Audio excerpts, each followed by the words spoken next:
In 1950, General Douglas MacArthur proposed an amphibious landing that his own Navy called suicidal.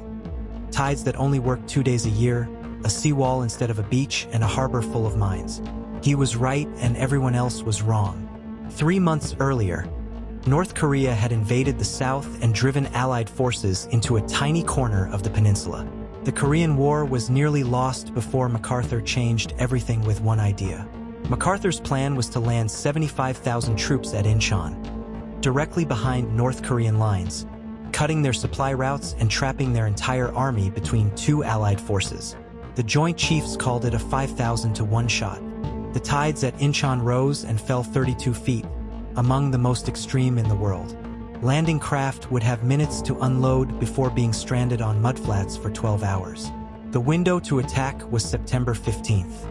There was no second date. Marines scaled the seawalls on ladders under fire and took the initial positions within hours. The North Koreans had considered Incheon so unlikely as a landing site they had barely defended it. Seoul, the South Korean capital, was recaptured within 2 weeks. MacArthur had North Korea's entire army cut off from its supply lines, surrounded, and collapsing simultaneously from north and south. North Korea's army disintegrated. Within weeks, the force that had nearly conquered the entire peninsula was shattered. Tens of thousands captured, their equipment abandoned across the countryside. MacArthur then pushed too far, driving north toward the Chinese border despite warnings. China sent 300,000 soldiers across the Yalu River and drove the Allies back below Seoul again. The brilliant operation ended in strategic overreach.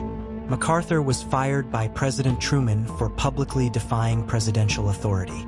The man who saved Korea with the most audacious operation of the war was removed from command 7 months after Incheon. Incheon was one of the most brilliantly conceived and executed operations in military history.